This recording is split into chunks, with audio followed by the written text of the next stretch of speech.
السلام عليكم ورحمة الله.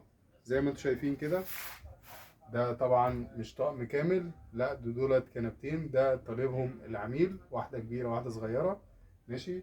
بنفس الشكل اللي انتم شايفينه دوت. طبعا الرجل هنا ارتفاع 20 سنتي عن الأرض. الحاجات ديت بيبقى على حسب برضو طلب العميل، عايز تحت منها فاضي. بس لو عايزين ينضفوا تحت الأنتريه أو الكلام دوت، بيبقى عندهم متسع. ماشي، غير اما يبقى واطي. دي ميزة يعني في الحاجة دي. غير اللي هو الشكل بتاعه بيدي شكل جميل، لان الشغل دوت بيبقى تركي، اللي هو بيبقى عالي على الارض والرجول بتاعته عالية. ده الشغل التركي اغلبه. وزي ما انتم شايفين كده، طبعا الدراعات تعتبر بسوى الظهر، بس الظهر اعلى سنه. ده الموديل بتاعه نفس النظام. ماشي. طبعا الشلته بتاعت الظهر انا المفروض تكون اوطى من كده سنه، بس انا مرضتش اوطيها. لان هو الموديل مش دارج اليومين دولت، اللي هو بتاعت الشلته الواطيه، مع ان العميل عاطيني الموديل دوت، بس انا مرضتش اعمله وهو وافقني بكده، لان بعت له الصوره. فده هيبقى اشيك، لان لو وطيته مش هيبان، عشان خاطر الكنبه الصغيره ديت هيبان فيها الوطو بتاع الشلته، فهيبان اللي هو زي عيب.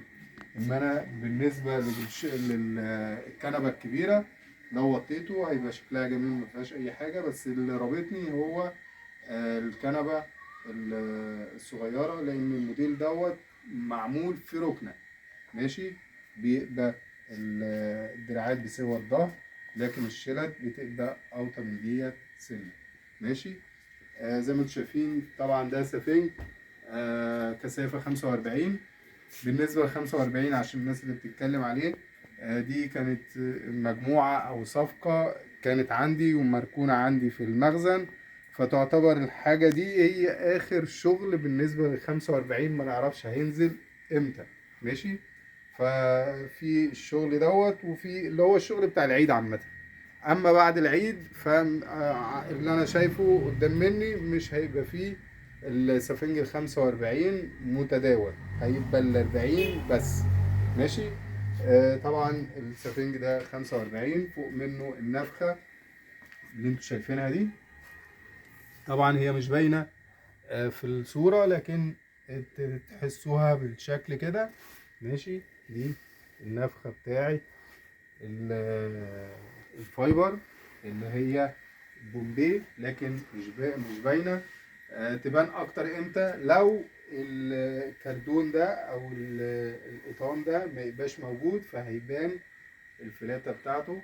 ماشي. اما انا عشان ديت فيها فمتحددة، فمش باينة البومبي بتاع الفايبر بتاعه. ماشي. طبعا الدراعات برضو نفس النظام، سفنج كثافة عالية بتاعته 40، وفوق منه طبقة فايبر.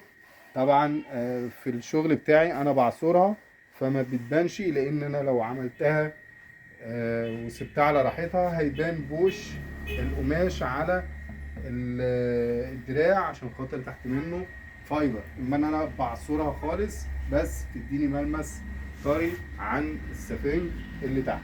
ماشي. طبعا هنا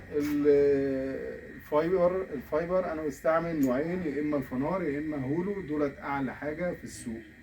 ده اللي موجود ده الهولو. ماشي. طبعا لازما بمون الشلته بتاعتي، ما بسيبهاش فاضيه. ماشي. بحيث اللي هي تعيش اكتر عند العميل، وتديله راحه في القعده والكلام دوت. غير اللي هو بيعبيها كده ايه على الماشي، بينفخها وخلاص على كده، بس فيما بعد تبص تلاقي ايه هبطت تاني. فانا بديها التموينه بتاعتها صح، زي ما العميل بيديني حقي، انا بديله حقه في الشغل. ماشي. زي ما انتم شايفين كده، كنبتين بساط ورزاز. طبعا خشبهم خشب زان. والقماش قماش كتان.